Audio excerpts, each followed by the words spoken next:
అందరికీ నమస్కారం. ఇప్పుడు మనం అల్లూరు జిల్లా అరకు నియోజకవర్గంలోని ఎస్ఎండిపి పార్టీ వ్యవస్థాపకులు యూనివర్స్ గారితో కలిసి ఉన్నాం. యూనివర్స్ గారు నమస్కారం అండి. నమస్కారం సార్. సార్ మీ పార్టీ పేరు చెప్పండి సార్. ఎస్ఎండిపి దాని పేరు సైంటిఫిక్ మోడర్న్ డెమోక్రసీ, అంటే శాస్త్రీయ ఆధునిక ప్రజాస్వామ్యం. శాస్త్రీయ ఆధునిక ప్రజాస్వామ్యం దాని ఒక పూర్తి పేరు తెలుగులో. అంటే దాని ఉద్దేశం ఏంటి సార్? శాస్త్రీయ ఆధునిక అన్నారు. అంటే దాని ఎందువల్ల పేరు పెట్టడం జరిగింది? శాస్త్రీయం లేనిది ఏముంది సార్ ఈ ప్రపంచంలో? శాస్త్రీయం లేనిది ఏమీ లేదు. మన జీవన విధానమే శాస్త్రీయం. కాబట్టి life is the science, science is the life. కాబట్టి ఆ పేరు పెట్టడం జరిగింది. ఎస్ఎండిపి ఎందుకు పెట్టామంటే ఎండిపి ఎందుకంటే మోడర్న్గా ఉండాలి, మోడర్న్గా ఉండాలి అనే దాని మీద. మోడర్న్గా ఉండాలంటే ఏమిటి? కొద్దిగా కొత్తగా ఉండాలి. అంటే ఇప్పుడు శాస్త్రీయ అంటే ఓల్డ్ అని అర్థం. అవును. మోడర్న్ అంటే న్యూ అని అర్థం. మరి రెండు మీరు జాయిన్ చేయడానికి కారణం ఇప్పుడు అంటే ఓల్డ్ ప్రాసెస్ ఫాలో అవుతారా, కొత్తది ఏమైనా మీరు క్రియేట్ చేస్తారా? ఏ ఉద్దేశంతో మీరు ఆ పార్టీకి ఆ పేరు పెట్టారు? ఖచ్చితంగా ఈ పార్టీలో ఖచ్చితంగా మోడర్న్ గానే ఉంటుంది. మోడర్న్ అంటే తర్వాత సబ్జెక్ట్లో నేను చెప్తాను. మోడర్న్ గానే కంపల్సరీ ఉండవలసింది. ఈ పార్టీ యొక్క ఎస్ఎండిపి పెట్టిన ఇది ఏంటంటే యూనివర్సల్ లెవెల్లో పోవాలి. Not only our country, not only our state. అందుకే ఇంగ్లీష్లోని పెట్టడం జరిగింది. ఆధునిక ప్రజాస్వామ్యం అనే దాని మీద ఖచ్చితంగా దానిలో పెట్టడం జరిగింది.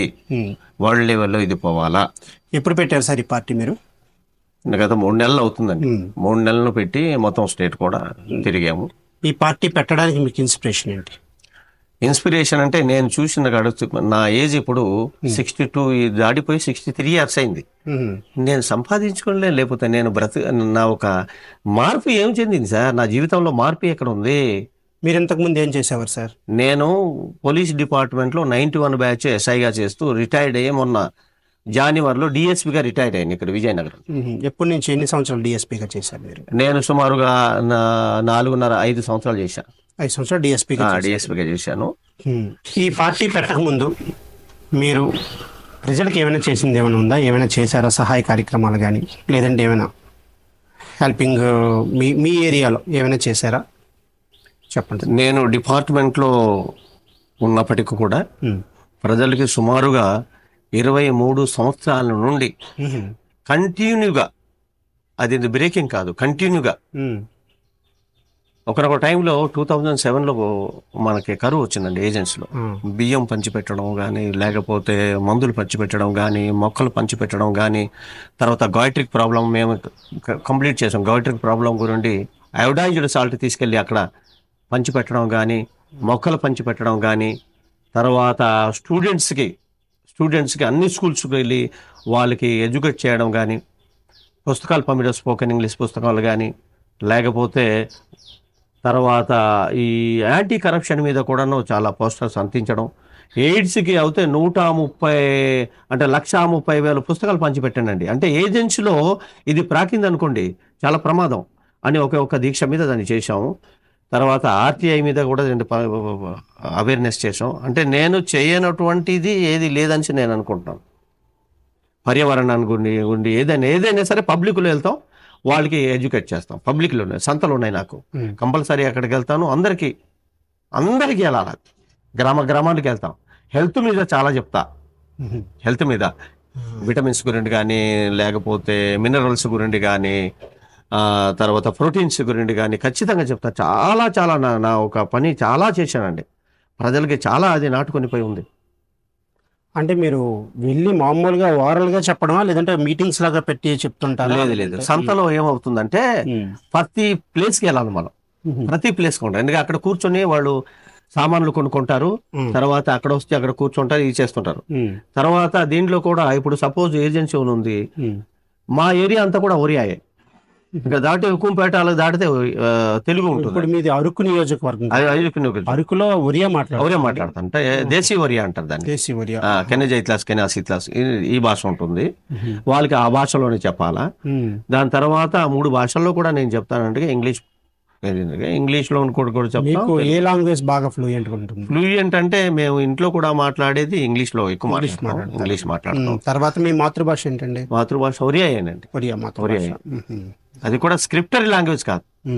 ఒరియా అంటే నాటు ఒరియా అంటాం కదా, లోకల్ లాంగ్వేజ్. లోకల్ లాంగ్వేజ్ అది మీ మాతృభాష. కానీ మీరు పార్టీ పెట్టింది ఇట ఆంధ్రప్రదేశ్లోనే పార్టీ పెట్టారు? నేను ఆంధ్రప్రదేశ్ కాబట్టి ఆంధ్రప్రదేశ్ నుండి పార్టీ పెడుతున్నాం. అది ఇండియా లెవెల్లోనూ మూవ్ చేస్తాం. నేషనల్ పార్టీగా చేస్తాం. ఇది నేషనల్ పార్టీ. National party. మీరు పార్టీ పెట్టడానికి గల కారణం చెప్పండి. పార్టీ పెట్టడానికి గల కారణం నా ఒక ఉన్నటువంటి ఈ ఎన్విరాన్మెంట్ అండి. నా చుట్టుపక్కల ఉన్నటువంటి ఎన్విరాన్మెంట్ నాకు అలాగే చేసింది. నా 23 సంవత్సరాల్లో నేను చేసినప్పటికీ నేను అనుకున్నదే నాకు సాటిస్ఫాక్షన్ లేదు. సాటిస్ఫాక్షన్ లేకపోవడం ఏంటంటే, నేనేమో ఏదో కారులో వెళ్తున్నాను, లేకపోతే జీప్లో వెళ్తాను, లేకపోతే ఏదో హోందాగా ఉన్నాను. కనీసం ఒక రూపాయి కూడా లేనటువంటి వాళ్ళు, టీ తాగడానికి కూడా లేనటువంటి వాళ్ళు, బట్టలు లేనటువంటి వాళ్ళు, ఇల్లు లేని, ఇవన్నీ కూడా చూసిన తర్వాత దీంట్లోనూ ఇంకో మార్గమే లేదు నాకు. నేను ఖచ్చితంగా పార్టీ పెడితే ప్రజాస్వామ్యంలోనే నా మాట వింటాను. లేకపోతే ఇంకా ఒక డిపార్ట్మెంట్స్ కానీ ఇవి కానీ వినరు కదా. కాబట్టి నేను పార్టీ ఖచ్చితంగా పెట్టాలా, దీంట్లో ఇంకో మార్గం నాకు లేదు. వీళ్ళకందరూ కూడా ఒక మంచి మార్గం ఇవ్వాలంటే, మంచి జీవితం ఇవ్వాలంటే నేను ఆ పని చెయ్యాలా అని. ఉండడానికి ఇల్లు కట్టుకోవడానికి గుడ్డ లేని పరిస్థితులు ఉన్నటువంటి ఈ ప్రపంచంలో నేనే ఏదో తింటున్నాను, లేకపోతే నేను బాగున్నానంటే కుదరదు నాకు. కాబట్టి నేను I have to go public. అందరూ కాదు, అందరు భూమిలో, నేను చెప్తున్నా, భూమిలోనూ ఎవరు కూడా అరుక్కొని ఉండకూడదు. నా దృష్టిలో ఎవరు ఇల్లు లేకుండా ఉండకూడదు, ఎవరు జాబ్ లేకుండా ఉండకూడదండి. ఇది మామూలుగా నేను రావటంలే. I'm not ordinary man today. I'm saying, I'm promising people, you believe to me. నాకు చూడనటువంటి వాళ్ళు ఎవరు మీరు ఉండరు. 9 రాష్ట్రాల్లో తిరిగి ఉన్నాను. 9 రాష్ట్రాల్లో ఇప్పుడు తిరిగాను. 9 రాష్ట్రాల్లో 9 రాష్ట్రాలు తిరిగానండి నేను. ఒడిశా, ఆంధ్ర, తెలంగాణ, తమిళనాడు, మహారాష్ట్ర, కర్ణాటక, ఢిల్లీ, ఉత్తరప్రదేశ్, ఇవన్నీ కూడా తిరిగి నాది చాలా కాలం నుండి నేను తిరుగుతున్నాను. నా ఎయిమ్స్ అండ్ ఆబ్జెక్ట్స్ పట్టుకొని ఖచ్చితంగా ఇది నెరవేరుతుంది. ప్రజలంతా కూడా హర్షిస్తారు, ప్రజలందరూ కూడా ఆదరిస్తారని నాకు చాలా గాఢంగా నమ్మకం ఉంది. నా ఎయిమ్స్ అండ్ ఆబ్జెక్షన్, నా ఒక థియరీ, నా ఒక డాక్ట్రిన్స్, అంతే. నా డాక్ట్రిన్స్ అంటాను నేను, నా ప్రిన్సిపల్స్ ఇది నాటుకోవాలా. సరే సార్, ఇప్పుడు మీరు పార్టీ పెట్టారు. ఆల్రెడీ ఆంధ్రప్రదేశ్లో చాలా పార్టీలు ఉన్నాయి. ఇన్ని పార్టీలు ఉంటుండగా మళ్ళీ మీ పార్టీ పెట్టడానికి కారణం ఏంటి? మీ పార్టీని నిలదొక్కుకోగలదు అనుకుంటున్నారా? మా పార్టీ పెట్టడానికి everybody has their own ideology and their principles. అవును సార్, అవును. నా ఐడియాలజీ భిన్నంగా ఉండవచ్చు, లేకపోతే భిన్నంగా ఉంటుంది. కంపల్సరీ భిన్నంగా ఉంటుంది. నేను చెప్పాను, ఇప్పుడే ముందు చెప్పాను నేను. ఈ భూ ప్రపంచంలో ఎవరు కూడా అడుక్కున్న వాళ్ళు ఉండకూడదు అని చెప్పండి. చూసారా, నా ప్రిన్సిపల్స్ మెయిన్ అది. ఈవేళ నాకు చూసేవాళ్ళు ఎవరు లేరు తమ్ముడు. లేకపోతే ప్రజలారా, నా మాట వినండి. మీ దగ్గర వచ్చి మీరు బాగున్నారా అని చెప్పేవాళ్ళు లేరు. కాబట్టి మనం అంతా కూడా మారుదాం, మన మనసును మార్చుకుందాం. మన ఎస్ఎండి పార్టీ వస్తుంది. ఈ పార్టీ మీకు ఖచ్చితమైనటువంటి పని చేస్తుంది. దాంట్లో ఉన్న 2 ట్రాన్స్పరెన్సీ, ఇంకా దాంట్లో ఉన్న 2 విషయాలే లేదు. పారదర్శకత అంటే నెంబర్ 1, 100-200% ఉండవలసిందే. ఈ పార్టీలో ఆషామాషి వాళ్ళు కూడా చోటు ఉండదు. ఏదో చేసుకుని వస్తానంటే కుదరదు. చాలా కష్టపడాలా, చాలా పని చేయాలా, ప్రజల్లోనూ మెప్పు పొందాలా, ప్రజలకి సేవ చేయాలా. Service to people. ఆర్డినరీ పని కాదు అది నా పార్టీలో. కాబట్టి I'm entire different from other parties.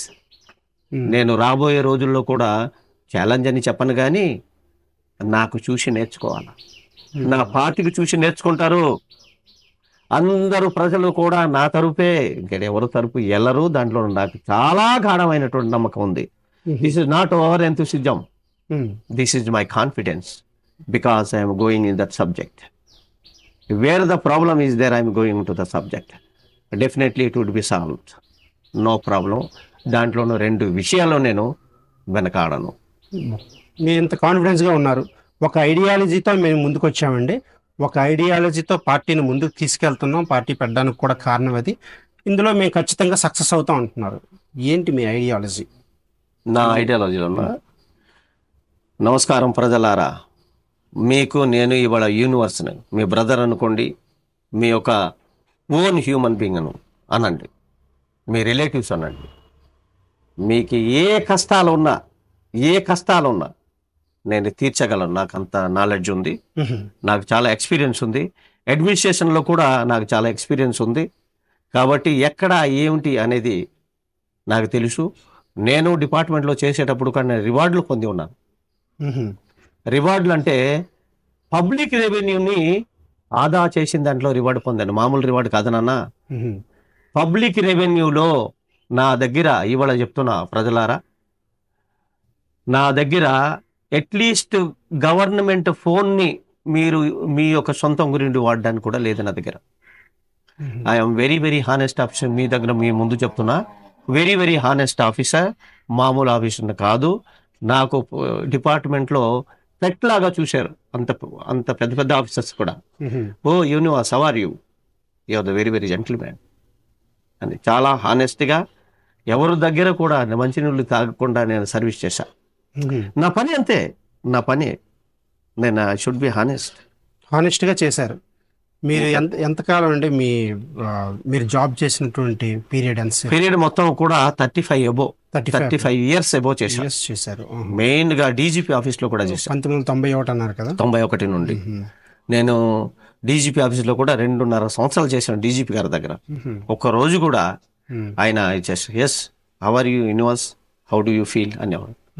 చక్కగా నాకు ఆదరించారు. సో ఈ 35 years హానెస్ట్ గా చేశారు. చాలాను హానెస్ట్ గా. నా మనసు అంతే.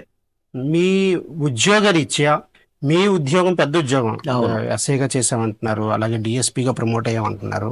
ఈ ఉద్యోగ రీత్యా ఇంత పెద్ద ఉద్యోగంలో ఉండి మీరు ప్రజలకి మీ ఉద్యోగం పరంగా ఏ రకంగా ఏమైనా సహాయాలు కానీ, ఈ రకంగా మీరు మీ యొక్క సహాయాన్ని ఏ రకంగా అందించారు?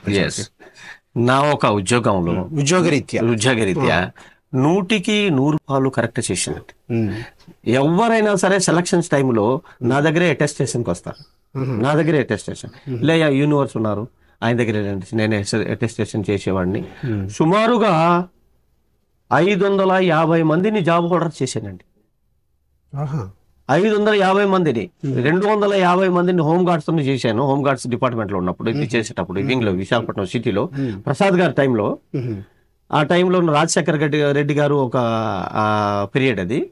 ఆ టైం వచ్చింది నాకు. కాలేజ్కి వెళ్ళడం, వాళ్ళకి మా హైట్ గట్రా చూసుకోవడం, ఇవి చూసుకోవడం, వాళ్ళకి సపరేట్గా పిఓ దగ్గర కోచింగ్ ఇప్పించి వాళ్ళకి చేశానండి. ఒక ఇంట్లోని 2 కూడా అయిన వాళ్ళు ఉన్నారు జాబ్. నా మోటివేషన్ కూడా అలాగ ఉంటుంది. ఒకసారి వాళ్ళకి మోటివేట్ చేసి వాళ్ళకి పుస్తకాలు అందించి వాళ్ళు ఫాలో అవుతున్నారా లేదా అనేది కూడా చూస్తాను.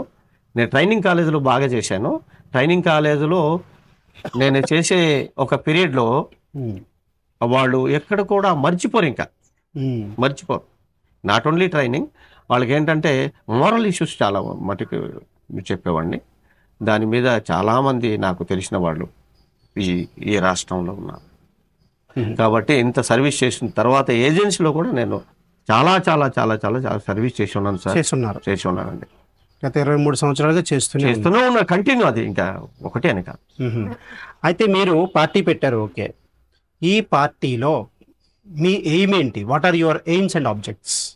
నెంబర్ 1 ఏంటంటే సార్, ప్రజల ముందు నేను చెప్పాలి, మనకందరూ కూడా ఇప్పుడు మానవ ప్రపంచంలో మానవ జాతికి అతలాకుతలం చేస్తున్నటువంటి ఒక మెయిన్ కాజ్ ఏంటంటే ఈ కులం, మతం, తర్వాత ఈ జాతి వివక్షత ఉన్నాయి.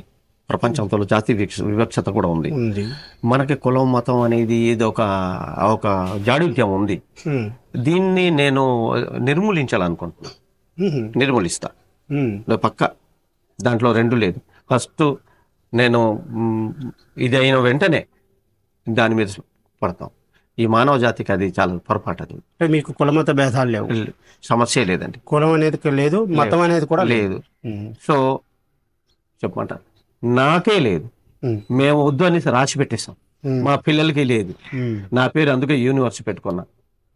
మా భార్య పేరు కాస్మిక్ రేస్, మా పెద్ద అబ్బాయి పేరు ఆక్సిజన్, మధ్య పేరు నైట్రోజన్, లాస్ట్ వాడు హైడ్రోజన్, హీలియం.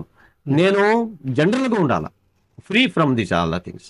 నేను అప్పుడే నేను చెప్పగలను, లేకపోతే నా ప్రజలకి ఏం చెప్తా చెప్పు. సో మీరు అన్ని కులాల్ని ఈక్వల్ ఒకటి చేస్తాను అంటున్నారు. ఒకటి అన్ని మతాలను కూడా ఒక ఇండియన్ సిటిజనే ఉండనిస్తా. సాధ్యం వద్దంటారా?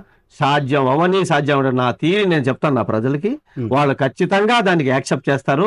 ఎందుకంటే వాళ్ళు ఇండివిజువల్ అయినప్పటికీ, వాళ్ళు ఒక థీరీస్లో కొంత ఉన్నప్పటికీ ఎవరు కూడా దీనికి లైక్ చేయరండి.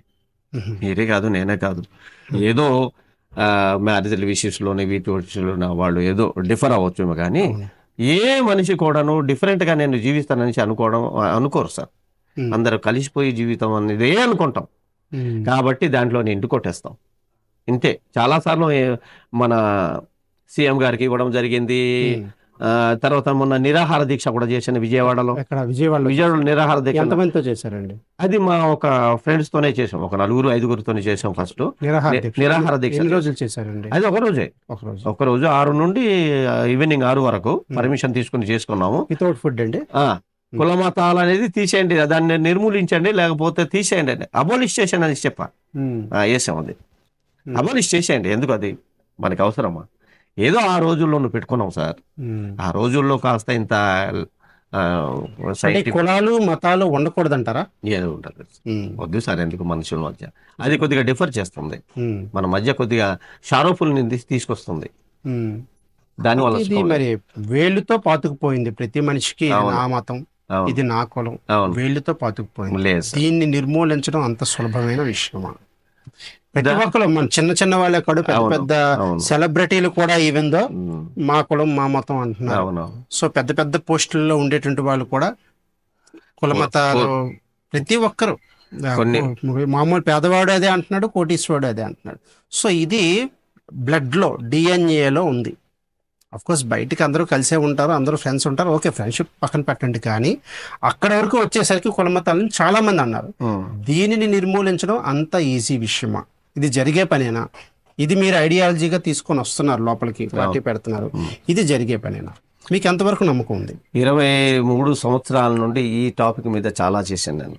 ఈ టాపిక్ మీద ఎక్కడ కూడా కాంట్రవర్షియల్ గా ఎక్కడ రాలేదండి. నాకు సబాస్ ఇది చేద్దాం అనేవాళ్ళు వచ్చారు, లక్షల మంది, మామూలు కాదు, లక్షల మంది అండి. నేను చాలా చాలా చాలా చాలా చేసేసాడు. మా ఈ రాష్ట్రం కాదు, 9 రాష్ట్రాలు కూడా ఇదే పట్టుకుని తిరిగా నేను. Abolish the cost and religion. Number 2, భూమి జాతీయం చేయబడాలండి. భూమి ఎవరిది కాదు, అందరిది. ఇది 3వది సైంటిఫిక్ కల్చర్ ని మనం దేశం సరిహద్దులు కూడా చెరిపేద్దామనా? దేశం సరిహద్దు ఓన్లీ పర్పస్ ఫర్ అడ్మినిస్ట్రేషన్. ఒక్క పరిపాలన గురిండే మనం చేసుకున్నాం తప్ప దానికి ఇంకో రూపం లేదు. మనం ఇక్కడ ఉన్నాము ఇప్పుడు, 2 ఉండే మనకి ఖండాలు. దానికి లౌరేసియా అండ్ పాఠశాల, ఈ 2 ఏమయ్యి 5 అయ్యి ఇప్పుడు ఖండాలు అయ్యాయి. అర్థమైందా? అలాగనిసి మనం విడిపోతామా? అంటే ఇక్కడ ఉన్నామండి, ఇక్కడ ఏదో జరగవచ్చు, ఇంకో ప్రదేశం అని బ్రతకాలి కదా, మనిషి బతకాలి కదా ప్రపంచంలో. నువ్వు రాకూడదు రావడం అంటే అది హ్యూమన్ రైట్స్ ఒప్పుకోదు, అది నేచరే ఒప్పుకోదు. మనం అంతా కూడా వెళ్ళి బ్రతకాలి. ప్రతి పశు పక్షాదులు కానీ లేకపోతే ఏదైనా జీవి అయినా సరే ఈ ప్రపంచంలో విస్తరింపబడి జీవించవలసిందే, ఇంకో మార్గం లేదు. Why do you feel about this one? ఇది పెద్ద విషయమా? ఇది చెరిపేద్దాం. అందుకే డ్యూయల్లో మా దగ్గర థియరీలో డ్యూయల్ సిటిజన్ ఉంటుంది. డ్యూయల్ సిటిజన్ అంటే ఒకటేమో పుట్టుకతోని ఇక్కడ కంట్రీది ఉంటుంది, రెండవది ఇతర కంట్రీస్ కూడా ఉంటుంది. అడిగే అభ్యంతరం ఉండదు ఎక్కడ కూడా. అడ్మినిస్ట్రేషన్ పర్పస్ మీద నువ్వు చూసుకో, జనాలు కానీ ఇంతమంది కావాలి. కానీ who are you to say me not come to this country and not come to that one? Countries పక్కన పెట్టండి, మన కంట్రీలో ఉండేటువంటి మతాలు లేదా కులాల యొక్క భేదం, దాని గురించి మాట్లాడండి. ఖచ్చితంగా పోతుంది సార్, ఖచ్చితంగా పోతుంది. చూస్తారు కదా రేపుకి ఎలక్షన్లో వస్తున్నాం కదా సార్, చూస్తారుగా అప్పుడు. అది వేరే ఇది వేరే సార్. దీనికి ఈ మతం కులం అనేది దేనికి ఉండాలని అనుకుంటున్నావు కాదు కదా. మన ట్రెడిషన్గా మనం మ్యారేజ్లు విశేషించుకొని ఇవి కానీ వేరే, అది దానికి దీనికి ముడి ఎందుకు? నేచురల్గా మ్యారేజ్ చేసుకోవచ్చు. చాలా మంది ఉన్నారు, 170 కోట్ల మంది, అంటే 170 కోట్ల మంది ప్రపంచంలో ఏ కుల మతాలు లేని వాళ్ళు ఉన్నారు, హ్యాపీగా బ్రతుకుతున్నారు కదా అందరితోనే కలిసిపోయి. 170 కోట్ల మంది అండి, అంటే 170 కోట్ల మంది ఈ ప్రపంచంలో ఉన్నవారు. ఇప్పుడు చాలా మంది ఎక్కువైపోయారండి, ఎవరు ఇష్టపడరు దీనికి. వీళ్ళకి కుల మతాలు లేవు. లేవు, మాకే లేవు. మరి ఎందుకు? మేము అందరితో కలిసిపోయి బ్రతకటంలే. నేచర్కి లేదు, గాలికి లేదు, నీళ్ళకి లేదు, ఒకటే నేల, మనకెందుకు సరే ఉండాలా దానివల్ల? అంటే ఇప్పుడు నేననేది ఏంటంటే, ఒక మతంకి సంబంధించినటువంటి అవును వ్యవహారాలు ఎవరైతే ఫాలో అవుతున్నారో వాళ్ళందరి మైండ్ ఒకలాగా ఉంటుంది. అవును. ఇంకో మతంకి వచ్చేసరికి వీళ్ళ మైండ్ ఇంకోలా ఉంటుంది. అవును. సో వీళ్ళకి మీరు మ్యారేజ్ చేశారనుకోండి, అవును, మీరు అందరినీ పెళ్లి చేసుకోవచ్చు అంటున్నారు. అవును. వీళ్ళకి మ్యారేజ్ చేస్తే అవును, వాడి మైండ్ ఒకలాగా ఉంటుంది, వీళ్ళ మైండ్ ఒకలాగా ఉంటుంది. వీళ్ళిద్దరూ కలిసి జీవించలేరు. అంటే ప్రాక్టికల్ గా వాళ్ళు కలిసి జీవించడం కష్టం. ఇన్ కేస్ ఒక మతంలోంచి ఒక కులంలోంచి తీసుకున్న వాళ్ళిద్దరిని మ్యారేజ్ చేస్తుంటేనే కలిసి ఉండలేకపోతున్నారు. మీరు ఎక్కడో వాళ్ళని తీసుకొచ్చి ఇక్కడతో జాయిన్ చేస్తామంటున్నారు. వీళ్ళు కలిసి ఉండగలరా? ఇది సక్సెస్ఫుల్ ఫార్ములా ఏనా? గ్లోబల్ ఇప్పుడు ఏంటంటే విశ్వం అంతా కూడా, ప్రపంచం అంతా కూడా గ్లోబల్ విలేజ్ సార్. ఎవరు దీనికి పట్టించుకోరు అసలు. దీని విషయంలోనే పక్కన పెట్టేద్దాం అసలు. ఈ కులం మతం అనేది అవి ఉండడానికి లేదు, ఉండదు. రేపైనా పోవాల్సిందే, అది రేపైనా పోవాల్సిందే, ఎప్పటికైనా పోవాల్సిందే. దానికి ఉండడానికి ఎగ్జిస్టెన్స్ లేదు, మీ నేచర్లోనే లేదు, అది మీ ప్రకృతిలోనే లేదు. లేని దానికి మనం పెట్టుకొని గొడవ పడ్డం ఎందుకు సార్? పెద్దవాళ్ళు ఏదో చేశారు, దాని సంగతి వదిలేసేయండి, వాళ్ళకి మనం విమర్శించవద్దు. అప్పట్లో అవును, ఇప్పుడు అందరూ కూడా కలిసిపోయి బ్రతుకుతున్నాం, కలిసిపోయి బతుకుతాం. ఇప్పుడు అందరూ కూడా ఏం కాస్ట్ రిలీజన్ అనేది ఏం పట్టింపు లేదండి, పట్టింపు లేదు. ఎవరు వాళ్ళు కొద్దిగా ఆర్థోడాక్స్ గా ఉండి ఇవి చేసుకున్నారు, తప్పు. ప్రజలారా తప్పు ఇది. మనం ఇంకా వద్దు, దాన్ని ఊసి జోలుకోవద్దు. దానివలన మనకు ఒరిగేది లేదు, తరిగేది లేదు, లేకపోతే ఏం బెనిఫిట్స్ కూడా లేవు. మనమంతా కూడా ఒకే గాలి పీలుస్తున్నాం, అర్థమైందా? ఒకే నీళ్లు తాగుతున్నాం, ఒకే ల్యాండ్ మీద నివసిస్తున్నాం, పక్కనే నివసిస్తున్నాం. ఏం సార్, మనం పీల్చే గాలి అంటే కార్బన్ డైఆక్సైడ్, ఆక్సిజన్ని పీలుస్తున్నాం. ఎక్కడికి వెళ్తుంది వాతావరణం ఉంటే అందరు కూడా పీల్చుకుంటున్నాం కదా. ఎట్లా సపరేట్ ఇవి సపరేట్ చేయగలమా? సపరేట్ చేయలేము. కాబట్టి ఐ హోప్ దట్ ప్రజలందరూ కూడా, నాకు ఎప్పుడు వరకు నేను తిరిగిన దాంట్లో ఎవ్వరు కూడా సబాస్ అనేవాళ్ళు తప్ప ఇంకోటి మార్గం లేదు. ఈ ఒక ఐడియాలజీని అందరూ ఎంకరేజ్ చేస్తున్నారు. పక్కా సార్, పక్కా అయిపోయి చెప్పిన వాళ్ళందరూ అచ్చే. తక్కిన వాడికి నేను వాడికి ఓటేస్తారో లేదన్నా తెలియదు, కానీ నాకు మాత్రం 100% ఓటేసేస్తాను ప్రజలు. ఇప్పుడు మీ పార్టీ పెట్టారు, ఒక 3 నెలల ముందు పెట్టారు అంటున్నారు. ఎంతమంది ఉన్నారు మీ పార్టీలో? మా పార్టీలో నేను 23 సంవత్సరాలు తిరుగుతున్నాను కదా. నా పార్టీలో నేను తిరిగిన చోట లక్షల మంది అండి, లక్షల మంది అసలు ఊ అంటే రెడీగా ఉన్నట్టు ఉన్నారు ప్రజలు. వీళ్ళందరూ మీకే ఓటేస్తారు పక్కా అండి. ఏం లేదు, నేను ఒక టీచర్ అనుకోండి, నేను టీచ్ చేసేది నా టీచింగ్ ప్రొఫెషన్ లాగా నేను వాళ్ళు టీచ్ చేస్తా, నా బాధ్యత అది. అరే బాబు, ఇదిగో మన దారి, ఈ దారిలో వెళ్దాం, శాశ్వతమైనటువంటి దారి ఇద్దాం. దీనికి శాశ్వతమైనటువంటి దారి మామూలు దారి కాదు, నాట్ టెంపరీ థింగ్స్. శాశ్వతమైన దారి ఉంది. మనం శాశ్వతమైన దారి ఇప్పుడు కష్టపడి చేస్తేనే మన పిల్లలు భవిష్యత్తు ఆ దారిలో నడుచుకొని పోతాం. అయ్యా, మా పెద్దవాళ్ళు ఇలాగ చేశారు, మనమంతా కూడా ఒకటే, మన జీవన విధానం ఇది. మనకెవరు కూడా లేని వాళ్ళు కాబట్టి ఉండే లేవు, కలిసిపోయి బ్రతుకుతాం, ఆనందంతో బ్రతకాలగా ప్రపంచంలో. దానికి 100% నేను కష్టపడతా అమ్మా, కష్టపడతా. ప్రజలారా మీరు ఆదరిస్తారు. నాకు 100% నాకు 100% కష్టపడతారు. మీరు 100% కష్టపడతారు, 100% నాకు ఓటేస్తారు, 100% నన్ను నమ్ముతారు. ఎందుకు? నా థియరీ ఎంత, నా పొజిషన్ ఎంత, నా ఒక కథ ఎంత, నా ఒక సిస్టమ్ అంతే. ఇంత బేసిక్స్తో వచ్చారు మీరు. అసలు మీరు ఎక్కడ అరకుకి సంబంధించిన వాళ్ళు కదా, మీ ఫ్యామిలీ గురించి ఏమైనా చెప్పగలరా? మా ఫ్యామిలీ గురించి నేను ఖచ్చితంగా ప్రజలకి చెప్పాలా. నమస్కారం అండి. మా నాన్నగారు ముఠాదారిగా చేశారు. ముఠాదారి అంటే శోభ పంచాయతీ అని డుమ్రిగూడ మండలంలో ముఠాదారిగా చేశారు. సుమారుగా 35 సంవత్సరాలు సర్పంచ్ చేశారండి. ఏకగ్రీవం సర్పంచ్. అంటే మీ బ్యాక్గ్రౌండ్ పొలిటికల్ బ్యాక్గ్రౌండ్ ఉంది? పొలిటికల్ బ్యాక్గ్రౌండ్, కొత్త కాదు పొలిటీషియన్స్. మీ నాన్నగారు ఆల్రెడీ సర్పంచ్ గా చేశారు 35 సంవత్సరాలు ఏకాగ్రీయంగా. అప్పుడు ఏ ప్లేస్ లో అండి? అది సొవ్వ పంచాయతీ అని SOVV సొవ్వ అని. అది ఒరిస్సాకి వస్తుందా? కాదు సార్, అది ఆంధ్రయే, బోర్డర్ లో ఉంటుంది. పెద్ద పంచాయతీ, అది మేజర్ పంచాయతీ. అప్పుడు ముఠాదారీలు వీళ్ళు. దాని తర్వాత లాంగ్వేజ్ ఏంటండి? Language Oriya sir. అక్కడ లాంగ్వేజ్ ఒరియా, కానీ మన ఆంధ్రాకి వస్తుంది. ఆంధ్రాకి వస్తుంది. అది స్క్రిప్టరీ లాంగ్వేజ్ కాదు, మామూలు లోకల్ డైలెక్ట్. అది లోకల్ లాంగ్వేజ్ అది. దాని తర్వాత మా నాన్నగారు 35 years చేసిన తర్వాత మా అన్నయ్య చేశారండి ఒక 5 years. దాని తర్వాత మా తమ్ముడు వారి భార్య కూడా ఒక 5 years ఎంపీటీసీ చేసింది.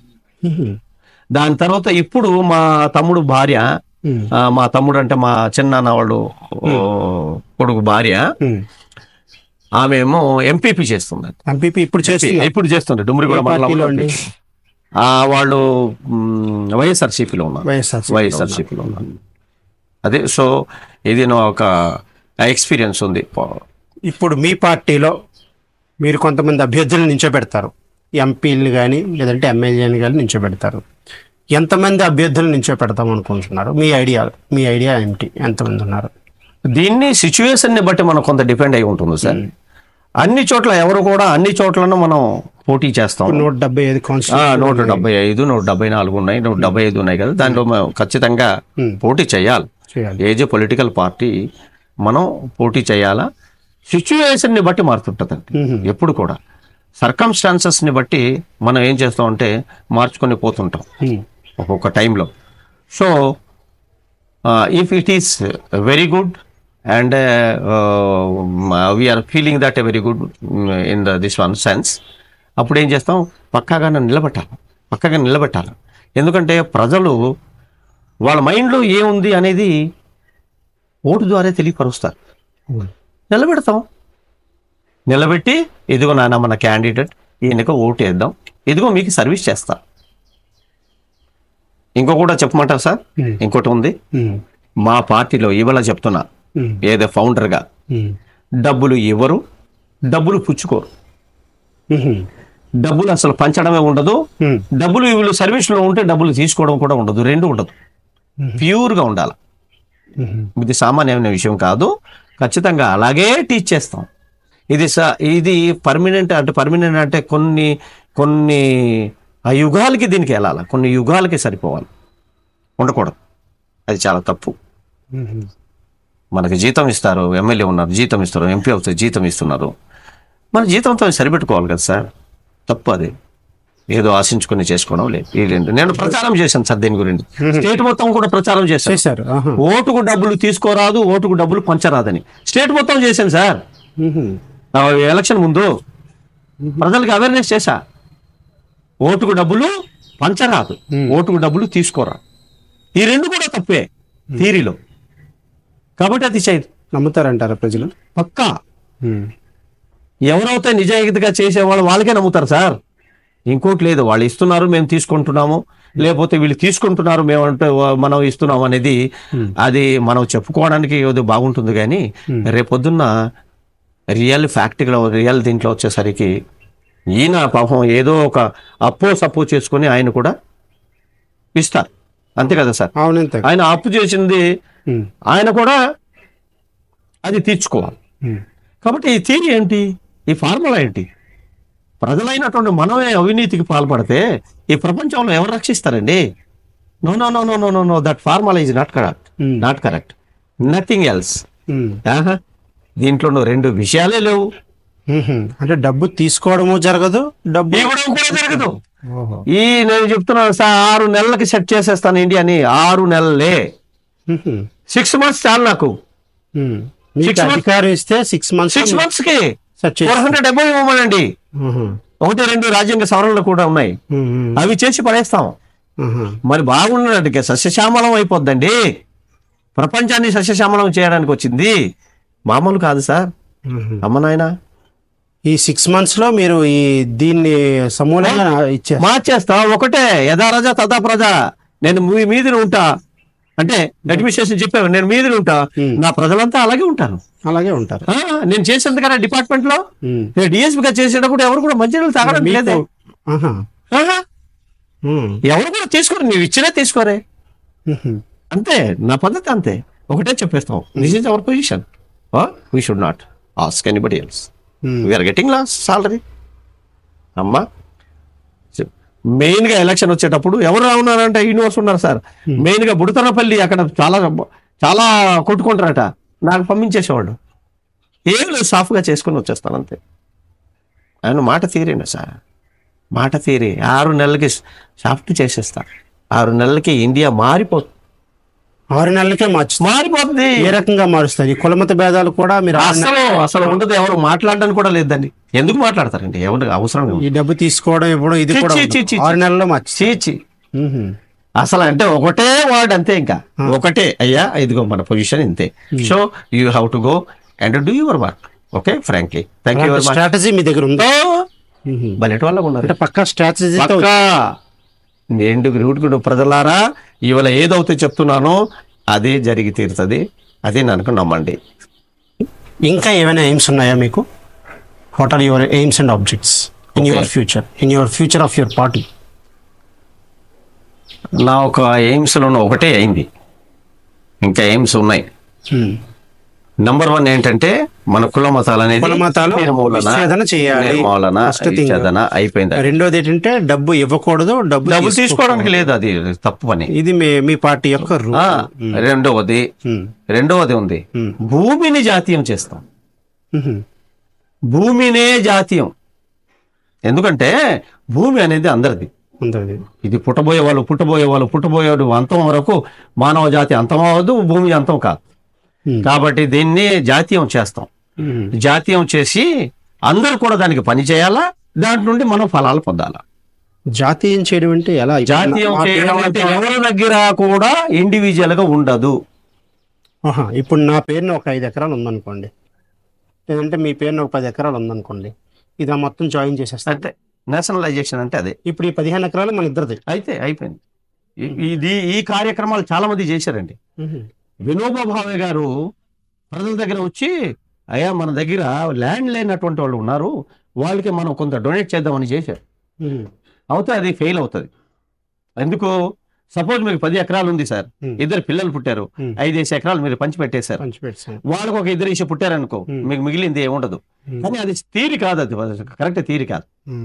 ల్యాండ్ నేషనలైజేషన్ అంటే ఒకటి దగ్గర, ప్రభుత్వం దగ్గర, ప్రజాస్వామ్యం ఇది. ముందు రాజుల కాలంలో ఎవరి దగ్గర ఉండేది? రాజుల దగ్గర ఉండేది. రైతుల దగ్గర వీళ్ళందరికీ చేసుకుని వాళ్ళు పంచుకొని తినేవాడు. లేకపోతే రాజుగారు చేసి ఎదుగురా మీకు ఇంత ఇంతండి పని. ఇక్కడ కూడా అంతే, అందరు కూడా పని చేస్తాం, దానిలో లబ్ధి పొందుతాం. అంతా కూడా ఎక్విప్మెంట్స్ కానీ ఇవి కానీ అంతా కూడా గవర్నమెంట్ చూసుకుంటుందండి.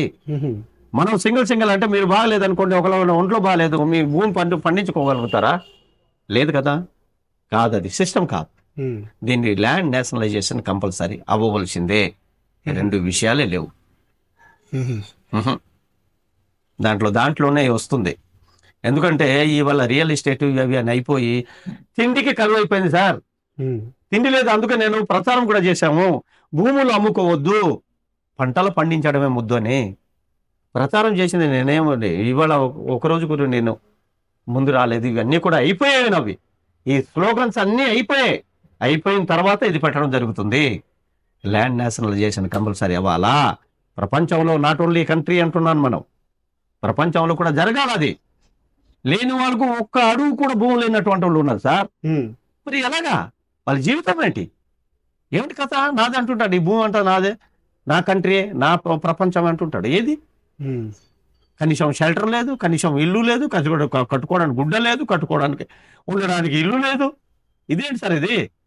నో, దీన్ని అంతా మార్చేస్తాం, స్ట్రక్చరే మార్చేస్తాం సార్, పొలిటికల్ స్ట్రక్చర్. భూమి లేని వాళ్ళకి 1 ఎకరం భూమి ఇవ్వండి, వాడు పండించుకొని తింటాడు, అంతే తప్ప మీరు నేషనలైజ్ చేస్తాను అంటే జనాలు ఒప్పుకోరు. చెప్పింది సార్, ఇప్పుడు వరకు ఏమవుతుంది? నేను ఎంతో కష్టపడి 5 ఎకరాలు కొనుక్కున్నాను సార్.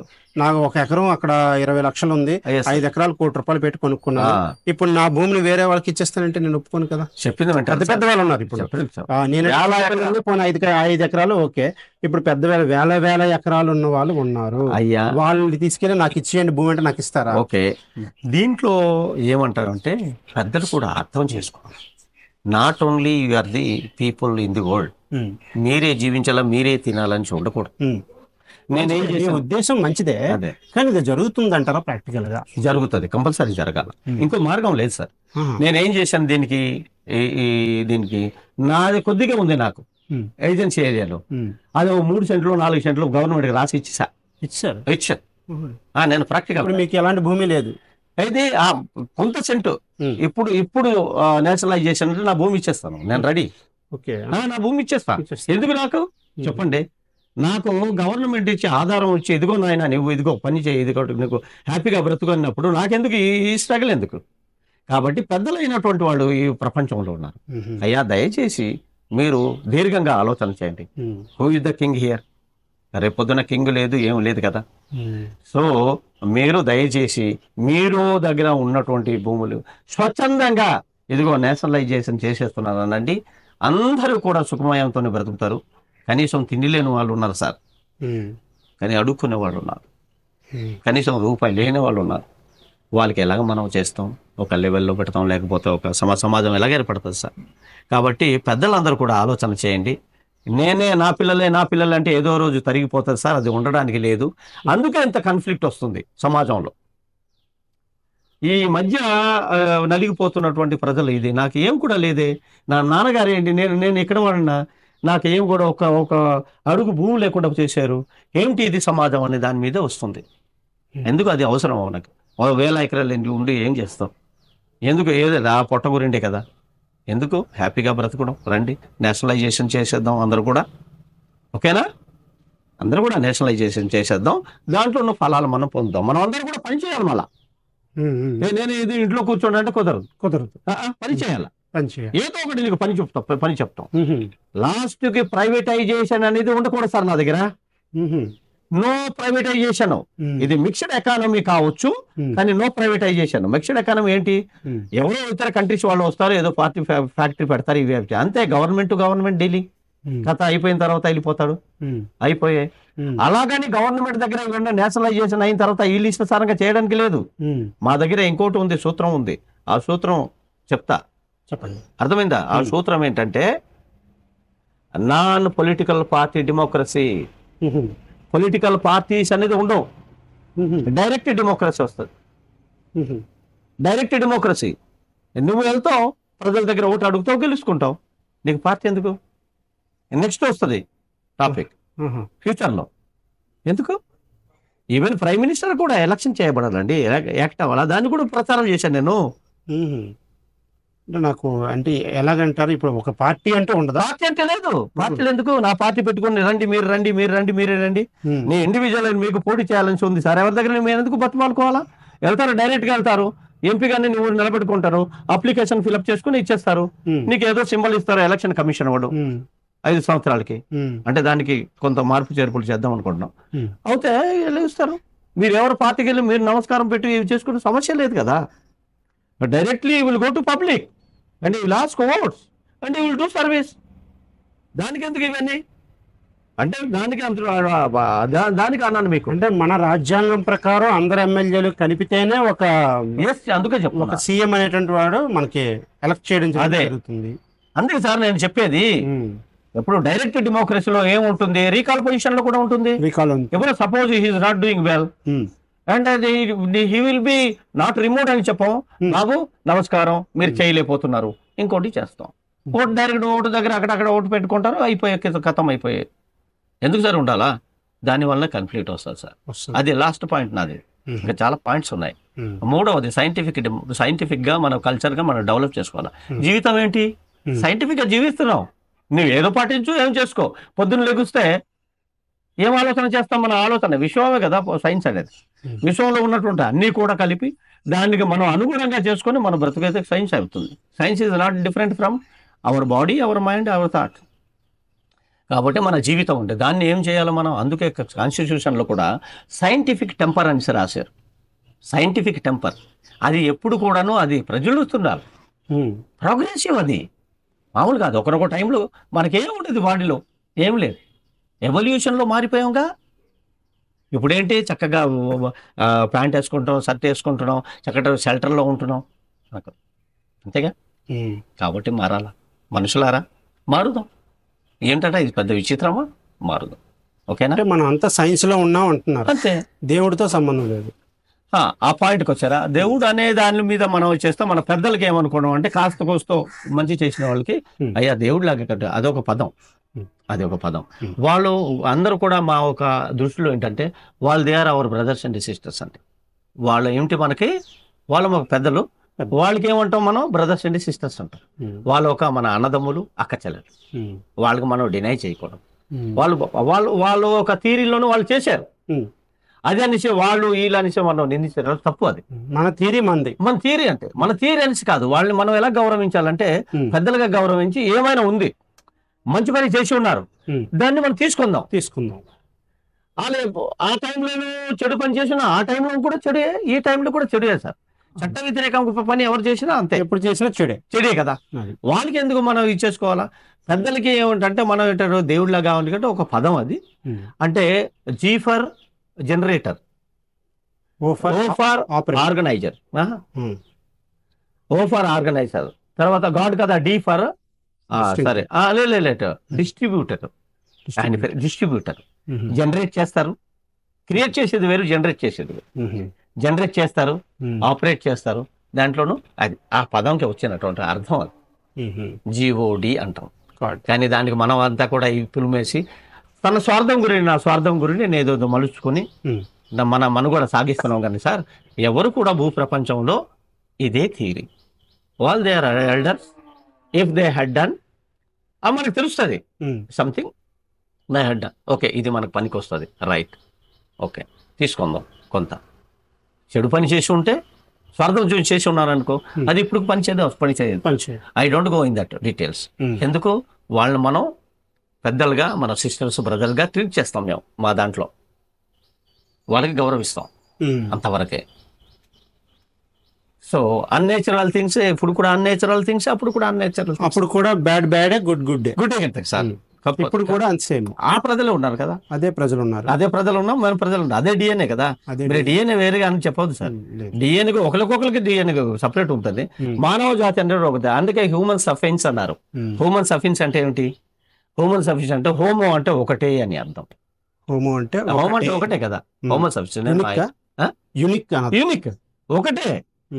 దాని నుండి వచ్చినటువంటి వాళ్ళు మనమంతా కూడా తెల్లగా నల్లగా వాతావరణంతో మనం మారవచ్చు ప్రపంచంలో. ఒకేసారి మనం అంతా కూడా స్ప్రెడ్ అవుట్ అయ్యి ప్రపంచం అంతా అవలే, ఒక కుటుంబం నుండి వచ్చిన వాళ్ళే. అందుకే మన పెద్దలు ఏం చెప్తారంటే వీఆర్ ది వన్ ఫ్యామిలీ అంటారు ఎక్కడ వెళ్ళినా. అయితే మరి ఇన్ని ఇంతేనండి, ఇంకేమైనా ఉన్నాయా మీరు చెప్పాల్సింది? తర్వాత విశ్వజనీనమైనటువంటి మ్యారేజెస్ జరుగుతుంది. మా టైంలో చేయిస్తాం. విశ్వజనీనమైన విశ్వంలో ఎవరైనా ఎవరికి మ్యారేజ్ చేసుకోవచ్చు, దాన్ని గవర్నమెంట్ కల్పిస్తుంది. ఓకేనా? ఓన్లీ వన్ లాంగ్వేజ్ గురించి మేము మాట్లాడుతున్నాం. Only one language. ఇప్పుడు మన ప్రపంచం అంతా ఓన్లీ వన్ లాంగ్వేజ్. ముందు ప్రపంచం గురించి కాదులేండి, మన కంట్రీ చూద్దాం. కంట్రీ అంతా ఒకటే లాంగ్వేజ్ ఉండాలి. చెప్పింది వింటారా? ఇవే మనం ఎప్పుడు కూడా ఆర్గ్యుమెంట్ చేసేది అదే నా అనే దాని మీద వచ్చేస్తున్నాం. ఎప్పుడు కూడా అదే నా అనే దాన్ని వచ్చేస్తాం. నాది లేకుండా ఎలాగా అని చెప్తుంటాం. అది కాదు సార్. వాళ్ళు ఇన్వెంట్ చేశారో ఈయన ఇన్వెంట్ చేశారు కాదు సార్. ఎవరు ఇన్వెంట్ చేశారో పనికి వస్తుందా లేదా? ప్రపంచం అంతా కూడా ఇప్పుడు ఏంటి, సుమారుగా 30 వంతు ఆంగ్ల భాష మాట్లాడే వాళ్ళు ఉన్నాం. ఆంగ్ల భాష మాట్లాడకుండా మనం ఎక్కడ జీవిస్తాం? ఎక్కడ బయటికి వెళ్తే ఇక్కడ suppose I'm talking in Telugu, if I go other state I cannot speak. ఆ లింక్ సబ్జెక్ట్ సార్. మీకు ఒరియాలోనూ ఒకటి చెప్పమంటారా? నాక్ అంటారు ఒరియాలోను, నోస్ అంటాం, మేస్ అంటాం, ముస్టాస్ అంటాం. దాంతో అంటే ఏమిటంటే దాంతో జా ఇలా కలిసి ఉంటాయి సార్ ఇంగ్లీష్ లాంగ్వేజ్ లో. నేను చెప్పమంటారా? తెలుగులోను కూడా ఎన్నో పదాలు కలిసిన సార్ లాంగ్వేజ్ అది. దానికి ఆడుకొచ్చాడు ఆడు మాట్లాడేది వద్దు, అది తప్పు. మనం ఏంటంటే ప్రపంచంలో ఒకరిని ఒకరు అర్థం చేసుకొని ఆ ఒక ఫలితాలు పొందే ఒక లాంగ్వేజ్ ఏదో దాన్ని మనం అందిపుచ్చుకోవాలి. దయచేసి ప్రజలారా, దీని మీద మీరు డిఫర్ అవుతారేమో కానీ ఐఎమ్ వెరీ సారీ. ఇప్పుడు మనలాంటి మనుషులు ఇక్కడ కూడా నివసిస్తున్నారు. మనకు కావాల్సింది ఏమిటి అంటే మనం చేద్దాం. ఇంటర్నేషనల్ లెవెల్లో, వరల్డ్ లెవెల్లో ఒక భాష ఉండాలి కదా సార్. అందరికీ కలిపే భాష ఒకటి ఉండాలి కదా. అదేమందా? నా భాష వేరు సార్, మీకు అర్థం కదా. ఎంఎస్ వంజీని అంటే మీకు అర్థం అవుతుందా? ఎంఎస్ వంజీని అంటే ఎక్కడికి వెళ్తున్నావు అని మీకు ఏం అర్థం అవుతుంది? నాకు లిపి లేదే. లిపి లేని భాషలు ఎన్ని ఉన్నాయి? అదే వీటిలందరినీ ఒకే భాష కింద తీసు. ఒక భాష అయింది అనుకో, ఒక భాష ఏది? ఆ ఒక భాష గురించి మీకు చెప్తాను. దయచేసి మీరు ఏమనుకోవద్దు, ఎందుకంటే నాకు ఉంది, మైండ్లో ఉంది. మనం ఏమిటంటే అలవాటు పడిపోయి ఉన్నాం సార్. ఒక భాషలో అలవాటు పడిపోయి ఉండేసరికి ఇంకో భాష ఏదని చెప్పినా అదే ఇతరుల భాష ఎలాగాని చెప్తాం. ప్రతి భాషకి లిపి లేదు, ప్రతి భాష మాట్లాడలేం ప్రపంచంలో. మనకేమిటి తెలుగు ఉంది, మనం ఒకదైతే. కానీ నాకు భాష లేదు సార్. నా లాంగ్వేజ్లో మాతృభాష అంటాం, దానికి లేదు సార్. మాతృభాష అంటే ఏమిటి సార్ నాకు అర్థం కాలే. మాతృభాష ఉంటుందా? ఏ ప్రదేశంలో ఉంటే ఆ భాష ముందు కూడా అలాగే జరిగింది, అందుకే డిఫరెంట్ వచ్చేసింది. అవును. Suppose you married some other country girl, she will learn English, she will learn Spanish, ఆ లాంగ్వేజ్ అవుతుంది. మియూ థియరీ, పువ్వు థియరీ, ఓహియో థియరీ నుండి వచ్చినటువంటి ఇవి. అప్పుడు ఏం చేశాడు? నాడింగ్ చేశారు, ఇలా చేసేవాళ్ళు. దాని నుండి మనకు లారినెక్స్ అనే ఒక గ్లాండ్ ఉంది, దానివల్ల మనకి లాంగ్వేజ్ వచ్చింది. లాంగ్వేజ్ రావడం అదర్ యానిమల్స్కి లేవు అది. So we have to think positively. Please ప్రజలారా, పాజిటివ్గా మనం ఆలోచన చేద్దాం. ఎవరు కాంట్రవర్సీ లేదు, ఎవరు వ్యతిరేకం కాదు. అయితే ఏ భాష అనుకున్నారు మీరు? అందరికీ ఒకే భాష. ఇప్పుడు అధికమైనటువంటి భాష సార్, అధికమైనటువంటి భాష ఏమిటంటే ప్రపంచంలో మాట్లాడేది ఇప్పుడు ప్రస్తుతానికి అయితే ఇంగ్లీష్ ఉంది సార్. ఇంగ్లీష్ ఉంది, మనం ఖచ్చితంగా నేర్చుకోవాలి. దాంట్లో అంటే అది ప్రాబల్యంలో ఉంది. కోర్టు లాంగ్వేజ్ అదే, కంప్యూటర్ లాంగ్వేజ్, డిజిటల్ లాంగ్వేజ్ అదే అయి ఉంది సార్. ఇప్పుడు మార్చుకోవచ్చు, మనం పోటీ పడవచ్చు. నా లాంగ్వేజ్ రావాలా, రావాలి, ఏమిటి నువ్వు కథ అని చెప్పుకోవచ్చు. కానీ అవి అన్ని కూడాను మనకు పనికొచ్చేవి కావు సార్. ఎందుకు కొట్లాడుకోవడం? దీని గురించి లాంగ్వేజ్ ఉంది, వరల్డ్ లాంగ్వేజ్ ఉంది, 3 లాంగ్వేజ్లు. సపోజ్ మాకే తెలుగు నేర్పిస్తున్నారు, తెలుగు నేషనల్ లాంగ్వేజ్ ఏంటి? హిందీ ఉంది. मेरा भाषा क्या है? हिंदी है. हिंदी में तो बात कर सकते हो. ఓకే. సో ఇంటర్నేషనల్ లాంగ్వేజ్ ఉంది, ఇంగ్లీష్ ఉంది. So these are the main కదా. సో 1 లాంగ్వేజ్ ఎప్పుడు అవుతుంది మనకి వచ్చేటప్పటికి? ఇవన్నీ కూడా తెలుసుకున్న తర్వాత మనకు కన్ఫ్యూజన్ ఉంది. ఇప్పుడు మనం అందరం ఇంగ్లీష్ నేర్చుకుంటే మన భాష ఏదైతే మనం ఇప్పుడు మాట్లాడుతున్నారో ఈ భాష వ్యానిష్ అయిపోద్ది అంటారా? కంపల్సరీ వ్యానిష్ అయిపోతాయి. ఏ భాష ఉండకూడదు చెప్పండి. సపోజ్ మనకి థియరీలో, ఆంథ్రోపాలజీలో ఈ వర్క్ లేదనుకో, దీనికి ఇది అవుట్ అయిపోతుంది, ఉండదు. మా భాషకి లేదండి, ఇప్పుడు లిపిలే పోతుందా? మా సంస్కృతి పోయిందా? ఏది? కొన్ని పండుగలు కొత్తగా వచ్చేసాయి, మన కొత్త పండుగలే వచ్చాయి అనుకోండి, మేము పెట్టదలుచుకోండి. ఏంటి? సైన్స్ పండుగ సార్. వరల్డ్ లెవెల్ సైన్స్ ఉంది కదా, దాంట్లో పెద్ద ఇవి కట్అవుట్స్ పిల్లలు గట్రా వచ్చి వాళ్ళకి చక్కగా చేస్తారు. దానివల్ల మనం ఏం నేర్చుకుంటాం. అది సైన్స్ పండుగ. అలాగే ఇంటర్నేషనల్ పీస్ డే ఉంది మనకి. అది ఎప్పుడు? సెప్టెంబర్ 21 ఉంది సార్. ఆ పండుగలు చేసుకుంటున్నాం మనం. ప్రపంచాన్ని మొత్తంగా మార్చేస్తున్నారు. ఆ పండుగ చేసుకుంటే అందరూ కూడా పీస్ఫుల్ పొద్దున లెగుస్తాం. అయ్యో brother, how are you? Fine. Okay. ఆ పీస్ ని మనం అందరు కూడా పంచుతాం. పీస్ అంటే ఏమిటి? శాంతి, సమాధానం. 3వది ఏమిటి? Human solidarity. డిసెంబర్ 20 అండి. హ్యూమన్ సాలిడారిటీ అంటే ఏమిటి? అందరూ కూడా ఒకటే. అందరూ కూడా ఏకత్వం అంటారు దానికి. ఒకటే కాదు, ఏకత్వం. భిన్నత్వంలో ఏకత్వం. భిన్నత్వం కాదన్న, భిన్నత్వం మనం పెట్టుకున్నాం. ఏకత్వమే. Uniqueness. We are one. Air is one, fire is one, water is one. అలాగే మనం కూడా ఒకటే సార్. ఈ సమాజం అంతా మారుతుంది సార్. మారాలా? ఇంకా మనుషులంతా ఒక్కటే. ఎందుకు డిఫరెంట్గా ఉండాలా? ప్రజలారా, నా ఒక మీకు చెప్పే దాంట్లో వినండి ప్రజలారా. మీకు డిఫరెన్స్ అవుతుంటే డీప్గా ఆలోచన చేయండి. సోచో, दूर से सोचो, दूर से think deeply and think very very very very long this one. I mean future గురించి చూసుకోవాలి కదా సార్. ఫ్యూచర్లో ఉన్న మన జీవితం చెప్పండి. ఇప్పుడు వరకు ఏం ఆశించాం మనం? ఇప్పుడు వరకు ఏం సాధించాం? రేపొద్దున వచ్చింది ఏం సాధిస్తాం? త్రూ పాలిటిక్స్ కదా మనకు ఉంది. కాబట్టి డెమోక్రసీ ప్రకారంగా మనం పోవాలి. కాబట్టి మనం వచ్చాం. ఇదంతా పాలిటిక్స్ ద్వారానే సాధ్యం అవుతుంది. పక్కా సార్. చేంజ్ అయిపోతుంది సార్. ఎవరు కూడా డిఫరెన్స్గా బతకాలని ఎవరు అనుకోడు ప్రపంచంలో. మీరు అడగండి సార్, ఏమైనా సార్ అడగండి. ఇప్పుడు ఎన్ని భావాలు చెప్తున్నారు? ఇంతేనా మీ గోల్స్? ఇంతేనండి, ఇంకేమున్నాయా? చాలా ఉన్నాయి. అది రిఫార్మేషన్స్ లో వచ్చేస్తాయి. సరేనండి, ఇప్పుడు వరకు చెప్పారు కదా, ఇన్ని భావాలు చెప్పారు. ఇది డాక్ట్రిన్స్. ఇవి రిఫార్మేషన్స్ వేరు ఉంటాయి. రిఫార్మ్స్ సంస్కరణలు వేరు, మళ్ళీ వేరేగా ఉంటాయి. సంస్కరణలు చాలా ఉంటాయి. రిఫార్మ్స్ అంటారు. రిఫార్మ్స్ అది. ఓకే, అది పక్కన పెట్టండి. ఇప్పుడు ఇన్ని కొత్త ఐడియాలజీతో మీరు వచ్చారు. మీరు మొత్తం ఇంచుమించు ప్రపంచాన్ని ఒక సరికొత్త ప్రపంచం మీరు. ఈ భావాలు మీకు ఎప్పుడు కలిగాయి? ఎప్పటి నుంచి ఈ భావంలోకి మీరు వచ్చారు? ఏంటి మీరు జాబ్ చేస్తున్నప్పుడే వచ్చా ఈ భావాలు కలిగాయా, లేదంటే అంతకు ముందు నుంచి మీకున్న చిన్నప్పటి నుంచి ఉన్నాయా, లేదంటే ఈ మధ్యన వచ్చాయా? ఏంటి మీ ఈ భావోద్రేకానికి కారణం? ఉద్రేకం అనేసి కాదు, కానీ మనకి ఎప్పుడు అవుతే స్పర్శ ఎప్పుడు కలుగుతుంది అంటే by touching, by tasting, by hearing అనేది మనకు ఉన్నాయి కదా. దానివల్ల మన చుట్టుపక్కల ఉన్నటువంటి వాళ్ళ ద్వారా మనకు కొంత వస్తుంది. అంటే ఆ ఒక అట్మాస్ఫియర్, ఆ ఒక ఎన్విరాన్మెంట్. సపోజ్ నేను వెళ్తుంటాను, పక్కన అడుక్కుంటున్నారు, ఏంది నాయన నేను ఎట్లా ఉన్నాను, పక్కన అడుక్కుంటున్నారు, ఏమైంది దీనికి అని ఆలోచన చేస్తాం. ఇది ఎప్పుడు జరిగింది మీకు? చిన్నప్పటి నుండి కూడా, చిన్నప్పటి నుంచి మీకు చిన్నప్పటి నుండి జరుగుతుంది కదా సార్. తల్లిదండ్రులతోనే వెళ్తుంటాం, ఎక్కడో కూర్చొని అడుక్కుంటుంటారు. డాడీ ఏ ఊర్లో ఉండేవారండి? నేను సొవ విలేజ్ అని, దుమ్మిరిగూడ మండలం సొవ విలేజ్ ఏజెన్సీ అండి. అక్కడ ఉండేవారు. అక్కడ మీ ఎడ్యుకేషన్? ఎడ్యుకేషన్ అక్కడ నుండి మా ఊర్లోనే ఫస్ట్ మాతోనే స్టార్ట్ చేశారు సార్, 5th స్టాండర్డ్ వరకు. చెప్పండి, మీ పర్సనల్ విషయాలు కూడా తెలుసుకుంటాం. రైట్. దాని తర్వాత మీకు తెలిసిన ప్రజలారా, మీకు తెలియనటువంటి విషయం ఏముంది, కానీ మా టైంలోనూ 70s అంత మాత్రమే చదువులు. ఎవరు వస్తారో ఆ ఇంటీరియర్ ప్లేస్లో వచ్చి చెప్పేవాళ్ళు కూడా ఉండేవారు కారు. ఏదో 100 కోటు అక్కడక్కడ కూడా స్కూల్స్ ఉండే, దూరభారం నుండి వచ్చేవాళ్ళు కావు. అంతా కూడా ఈ స్టడీస్ మీద అంత ఇది ఉండేది కాదు. స్టడీస్ చేయాలంటే పెద్దవాళ్ళు అవ్వాలంటే, నేను కొంత చదివిన తర్వాత టౌన్ ఏరియాకి లేకపోతే రోడ్డు దగ్గర వచ్చిన తర్వాత నాకు తెలిసిందండి, ప్యాంట్ వేసుకోవాలా, కార్లు తిరుగుతున్నారేంటి వీళ్ళంతా, నేను ప్యాంట్ వేసుకోలేదేంటి అని అప్పుడు నాకు జ్ఞానం అంట. నేను ఇవాళ ఉంటే ఏం చేయాలా, చదువుకోవాలి, గట్టిగా చదువుకోవాలా, ఓహో అని చదువుకోండి. అప్పటికి మీరు ఏ క్లాస్? అప్పటికి నేను 6th క్లాస్లో మీకు జ్ఞానం. 6th దాటిన తర్వాత రోడ్డు మీద వచ్చాం.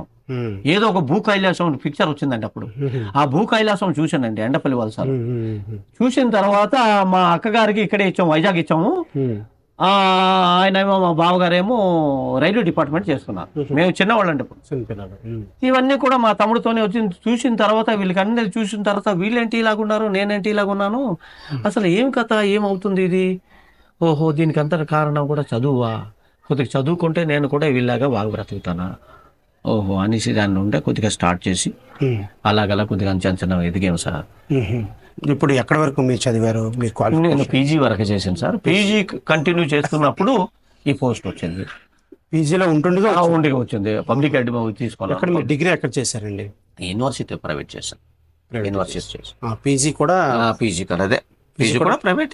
ప్రైవేట్ మంచి ఒక తరుణం. డిగ్రీ ఎక్కడ చేశారు? డిగ్రీ అదే Visakhapatnam degree. Visakhapatnam open private గా ఓపెన్ చేశాను.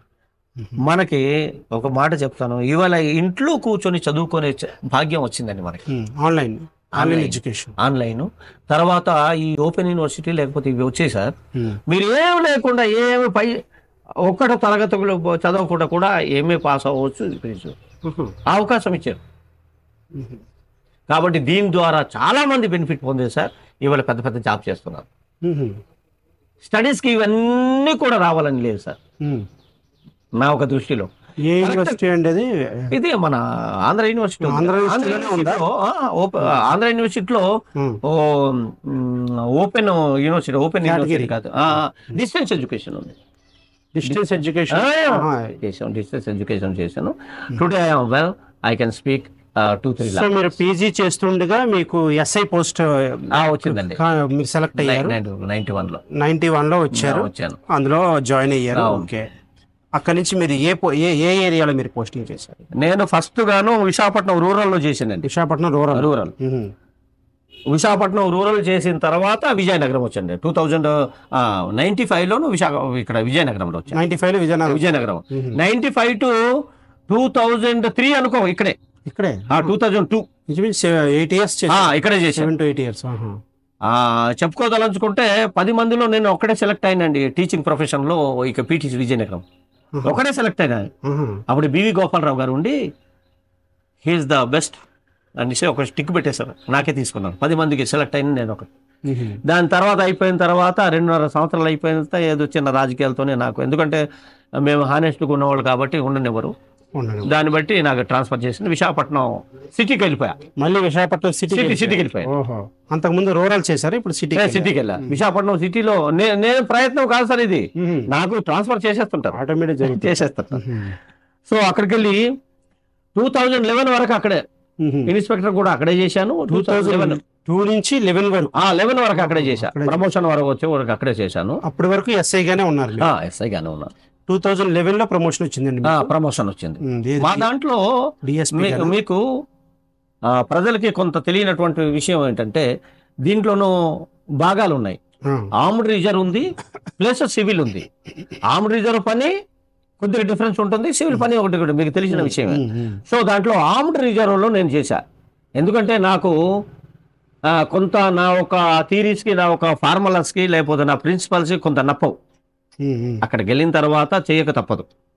ఎందుకు ముందు ఇది చేసుకోవాలనేసి నా ఒక ఎంచుకున్నాను అనమాట. కుటుంబాలు బాగుంటాయి, లేకపోతే మనం కుటుంబాలతోనే ఉంటాము, నా ఫ్యామిలీస్తోనే ఉంటాము. సో ఆర్మ్డ్ రిజర్వ్ అయితే నాకు ఫిట్ అనే దాని మీద నేను వెళ్ళలేదు, నేను ప్రయత్నం చేయలేదు, నాకు వద్దు అనేసాను. తర్వాత పెద్ద పెద్ద వాళ్ళు మనకేం సాయిబాబు లాంటి వాళ్ళు అడిషనల్ రే నువ్వు నీ మైండ్కి నీకు తట్టదురా, ఎందుకంటే నీకు దీంట్లో పని చేయదు అది, కాబట్టి నువ్వు ఇది బెటర్ అనేసి నేను దీంట్లోనే కంటిన్యూ చేశా. డిఎస్పీ వరకు, అడిషనల్ ఎస్పీ వరకు అయ్యేవాడినే. కానీ కొంత ఒక హానెస్ట్ ఆఫీసర్స్కి ఉన్నటువంటి కొన్ని దీని మీద కొంత ఆటంకాలు వస్తాయి. ఇప్పుడు మీరు 2011 లో ఎస్ఐ పోస్ట్ నుంచి ప్రమోట్ అయ్యారు, డిఎస్పీగా ప్రమోట్ అయ్యారు. 2011 నుంచి 2011 నుండి అర్థమైందండి. 2011 నుండి ఇన్స్పెక్టర్ అండి అది. 2011 నుండి 2001 వరకు 2011 నుంచి 19 వరకు 2011 నుండి అర్థమైందండి 2019 వరకు నేను ఇన్స్పెక్టర్ని. ఇన్స్పెక్టర్ 2011 సిటీ నుండి వచ్చాను ఇక్కడ, మళ్ళా పీటీస్కి వచ్చాను.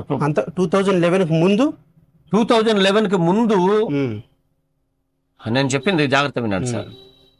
నేను 91లోనూ విశాఖపట్నం రూరల్, 95లోనూ ఇక్కడ వచ్చానండి ఎస్ఐగా. 2002 వరకు ఇక్కడే చేశా, ఎస్ఐగా చేశారు. ఎస్ఐగా చేశాను. 2002 నుండి 2011 వరకు సిటీ, మళ్ళా విశాఖపట్నం సిటీ. 2011 నుండి మళ్ళీ పీటీస్కి వచ్చాను, పోలీస్ ట్రైనింగ్ కాలేజ్. 2011 వచ్చి మళ్ళా 2000 మీద వచ్చారండి. 2011 లో అదే ప్రమోషన్, ఇన్స్పెక్టర్. 2002లో 2021లో నేను ప్రమోటెడ్ అయ్యి డిఎస్పీ అయ్యి డైరెక్ట్ గా నాకు డీజీపీ ఆఫీస్ మంగళగిరిలో పనిచేశాను. చక్కగా నాకు చూశారు వీళ్ళంతా. 2021 నుంచి 2021 నుండి 2024 వరకు చేశా. 24 వరకు చేశాను. చేసిన తర్వాత మళ్ళా ఏం చేశారంటే, ఇక్కడ ఖాళీ అవుతే రాజేంద్ర రెడ్డి గారు సార్ మళ్ళీ విజయనగరం పంపించారు. ఇక్కడ రిటైర్ అయ్యారు. 2025 లో రిటైర్ అయ్యారు, జనవరి. చక్కగా నా టైంలోనూ చక్కగా అందరూ కూడా బాగా చూసుకున్నారు. నా పరిపాలన అంతా వేరేగా ఉంటుంది సార్. పరిపాలన ఏమిటంటే నేచురల్గా ఉంటుంది అంతే, దానికి హంగామా చేసుకుని అక్కర్లే. ఇదిగో నాన్న ఈ పని చేయి, ఓకే అయిపోయి కరెక్ట్ చేసి. మీరు మంగళగిరిలో ఉండేటప్పుడు 2021 అంటున్నారు. అవును, 21 to 24 వరకు. అప్పుడు వైఎస్ఆర్సీపీ ఉండేది. ఉండేది. మీకు మిమ్మల్ని అక్కడ బాగా చూసుకున్నారండి? అంటే ఎవరో మన డిపార్ట్మెంట్ వాళ్ళు చూస్తారు. డిపార్ట్మెంటే అంటే మేము అండర్ ఎవరి దగ్గర ఉంటామంటే డీజీ దగ్గర ఉంటామండి. డీజీపీ దగ్గర, డీజీపీ గారి దగ్గర ఉంటాం. డీజీపీ గారు ఆయన ఉత్తర్వులు పాటించవలసిందే మనం, 100కి 100 రూపాయలు. ఏమైనా ఉంటే దగ్గర ఉంటాం, ఏమైనా ఉంటే మాట్లాడతాం, ఇవి చేసుకుంటాం. వాళ్ళు మమ్మల్ని ఏం అడగాలన్నా మనల్ని అడుగుతారు, వాట్ ఈజ్ హ్యాపెనింగ్ అని. అంత చక్కగా చేసాం సార్. అక్కడి నుంచి రిటైర్ అయ్యే ముందు మీరు మళ్ళీ సార్ చెప్పాం సార్, కొద్దిగా ఫ్యామిలీ ఉన్నారు. అంటే ఎక్కువగా మీరు చేసింది ఏంటంటే విజయనగరం, వైజాగ్ ఏరియాలో ఎక్కువ చేశారు. తర్వాత ప్రకాశంలో కూడా 16th నుండి 17th చేశానండి. 2016-17 ప్రకాశం చేశారు.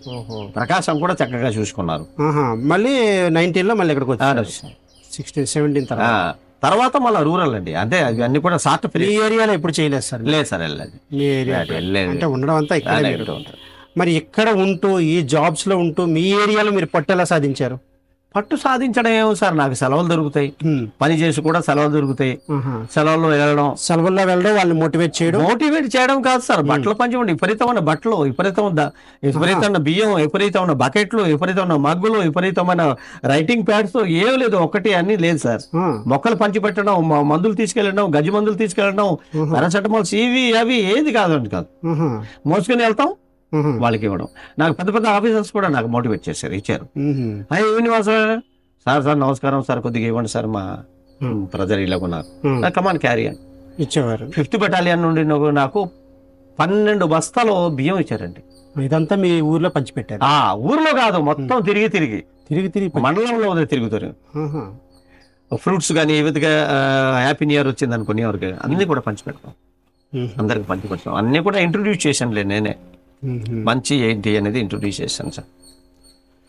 మీ పార్టీ పేరు, మీ పార్టీ జెండా చూపిస్తారా మాకేమైనా? ఒక్క నిమిషం. ఏ పార్టీ సార్?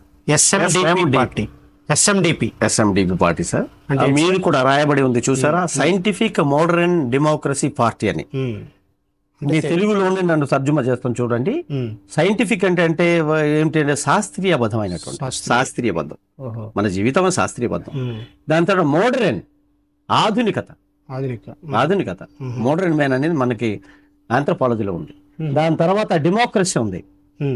డెమోక్రసీ అంటే మనకు ప్రజాస్వామ్యం పార్టీ, శాస్త్రీయ ప్రజాస్వామ్య పార్టీ. ఎస్, ఇది వైజ్ఞానిక్. మోడర్న్ ఉంది కదా, దాన్ని కూడా హిందీలోనూ కూడా మనం తర్జుమా చేసుకోవచ్చు.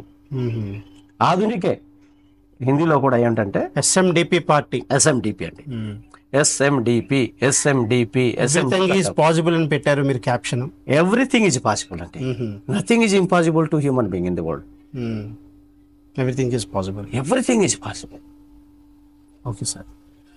ఈ ప్రపంచాన్ని లేకపోతే ఈ విశ్వాన్ని తన గుప్పిట్లో పెట్టుకుని తన దాన్ని కనుక మార్చుకుని బతుకుతున్నటువంటి మనిషికి ఎవ్రీథింగ్ ఈజ్ పాసిబుల్. ఈ యూనివర్స్ మన గుప్పెట్లో ఉందంటారా? అంతే కదా సార్. ఏ రాకెట్లు లాంచ్ చేసుకుని సూర్య చంద్ర నక్షత్రాలు తిరిగి భూపాతాళానికి వెళ్ళి అది కూడా తవ్వి తీసేసి అన్ని తిరిగి. సార్, ఈ రోజుల్లో మనిషి పూట గడవడమే కష్టమైన మనిషి ఉన్నారు. మరి వాళ్ళకి ఎందుకు యూనివర్స్ హెల్ప్ చేయట్లేదు అంటారు? సార్, నా మట్టుకు అవుతే, నాకు తెలిసిన నాకు మట్టుకు అవుతే, నాకు కనిపించినటువంటి నా వంతు సాయం చేస్తాను సార్. నా వంతు సాయం చేయడమే, దాంట్లో 2 విషయాలు లేవు. సాయం ఖచ్చితంగా చేస్తా ఏదో ఒక రూపంలో. అన్న ఇదంటే ఎన్నో కేసులు ఇలాగవుతాయి, ఎన్నో కేసులు కూడా డీల్ చేస్తుంటాయి.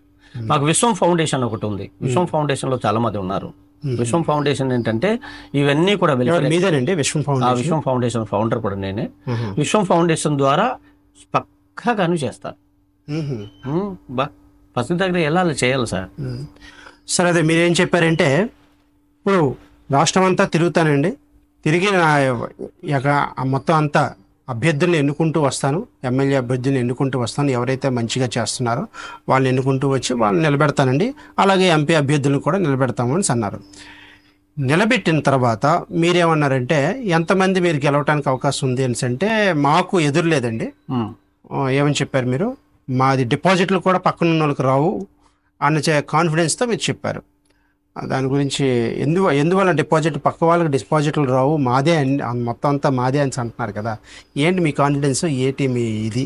అంటే దీంట్లో సార్ అడిగిన దాంట్లో దీనికి స్వార్థంగా కొంత కూడా మనం మాట్లాడుకోవచ్చు. కానీ అంటే నా పార్టీ పెట్టుకున్న తర్వాత నా పార్టీ ఇలాగ అవుతుందని నేను చెప్పను కాబట్టి విన్నింగ్ మనదే అంటే ప్రజలకి అవసరం అయింది సార్. ప్రజలకి ఏం అవసరం, ఇది అవసరం ఉంది. ఈ స్ట్రక్చర్ని మార్చాలా. ఈ స్ట్రక్చర్ని మార్చకపోతే ఎంత మనం ఇది చేసుకుని వెళ్ళినా షర్టు లేదు, షర్టు వేసుకుంటే కుదరదు సార్. షర్టు వేసుకోవడానికి తరీక ఏమిటి, ఎక్కడ నుండి మూలం ఉంది? ల్యాండ్ నేషనలైజేషన్ అన్నదే. ల్యాండ్ నేషనలైజేషన్ దేనికి సార్?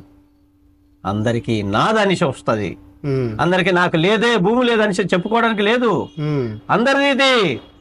కాబట్టి అందరూ పనిచేస్తాం, అందరూ పనిచేస్తారు. అర్థమైంది సార్?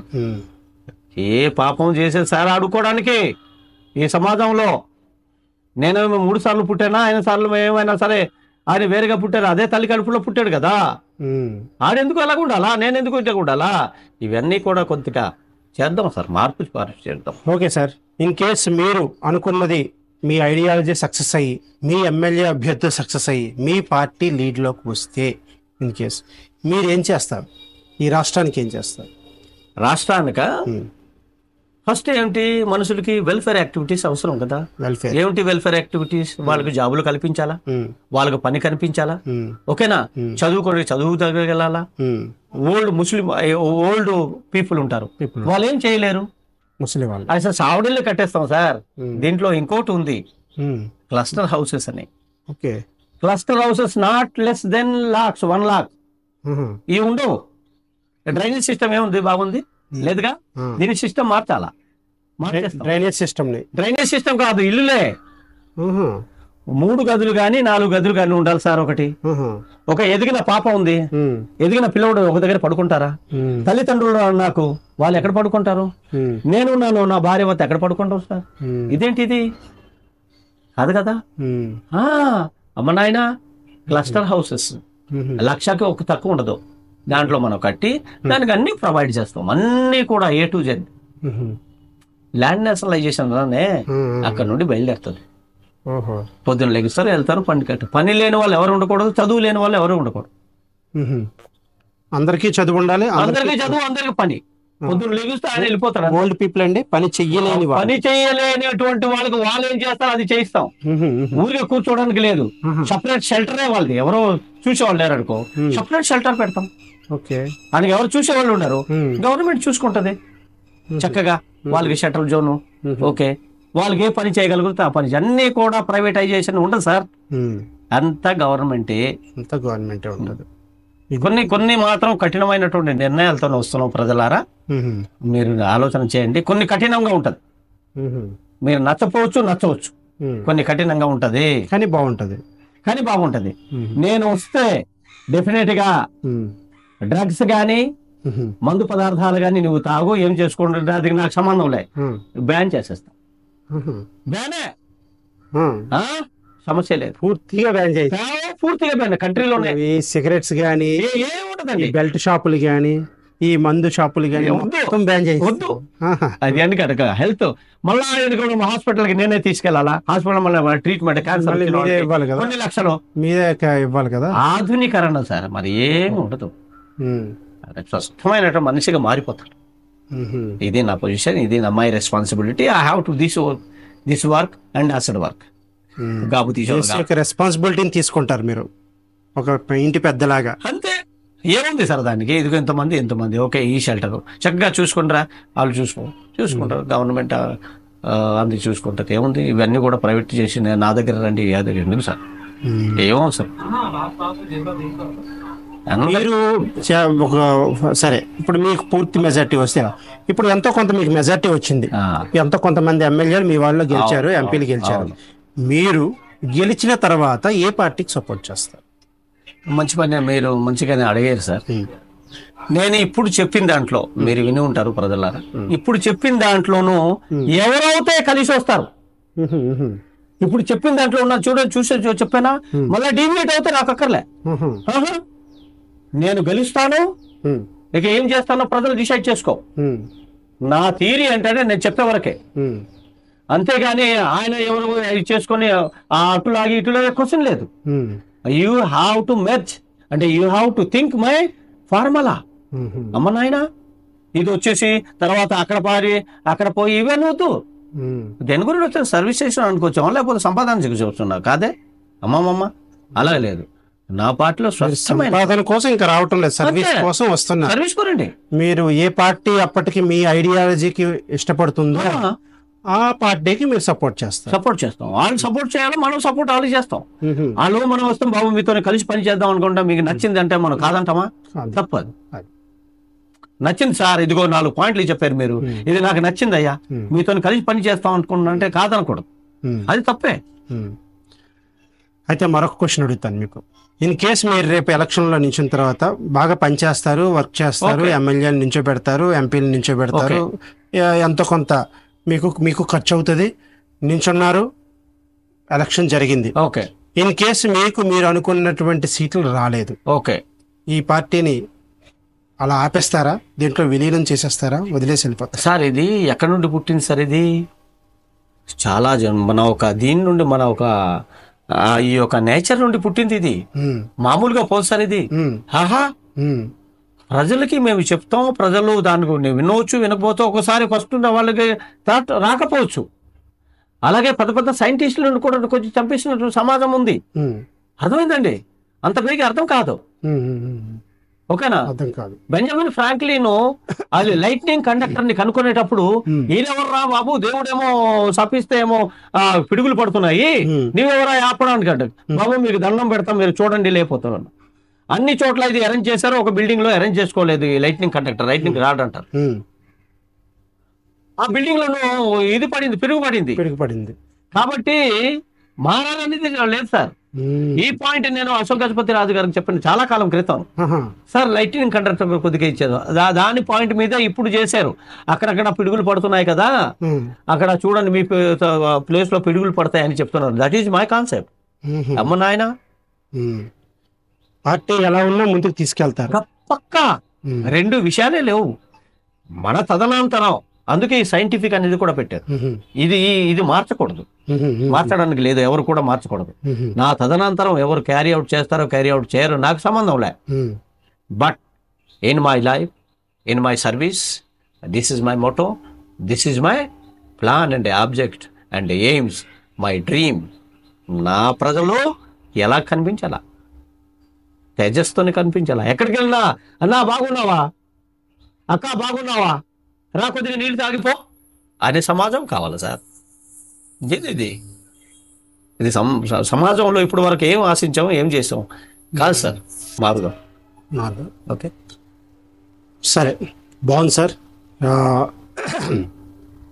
అయితే ఇప్పుడు మీరు ఏదో ఒక పార్టీ మీ ఐడియాలజీకి సూటబుల్ అయిన పార్టీకి సపోర్ట్ చేస్తామంటున్నారు. ఓకే, ఇప్పుడు మనకి మెయిన్ పార్టీస్ ఏవే ఉన్నాయి?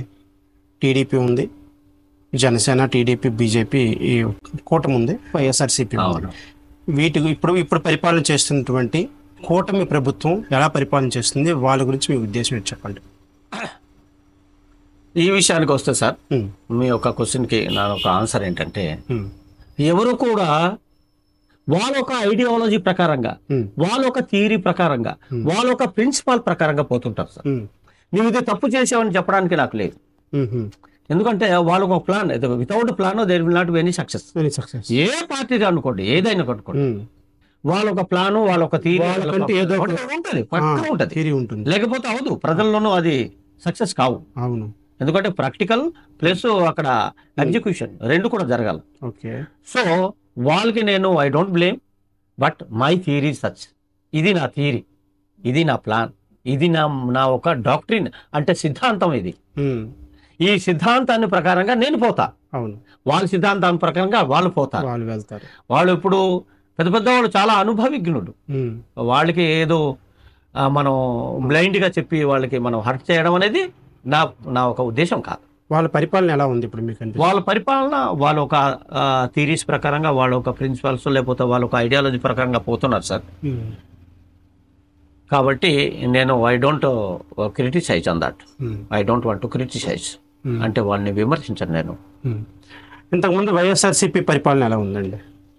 వైఎస్ఆర్సీపీ అది పరిపాలన బాగుందా, ఇది బాగుందా మీ ఉద్దేశం ప్రకారం? ఎవరు ఒక పరిపాలన విధానం వాళ్ళదే సార్. ఉహు, దీంట్లో కూడా ఇలాగ చేస్తేనే కరెక్ట్, ఇలాగ చేయకపోతే కరెక్ట్ కాదనేది మనం చెప్పను. ఉమ్, ఎందుకంటే వాళ్ళు ఒక ప్లాన్ వేసుకొని ఆ గవర్నమెంట్ నడిపించే వాళ్ళు అంత సింపుల్ గా వాళ్ళు థింక్ చేయరు. ఉమ్, ఉమ్, నో నో నో, అది రాంగ్. ఉమ్, చాలా కరెక్ట్ గా థింక్ చేస్తారు.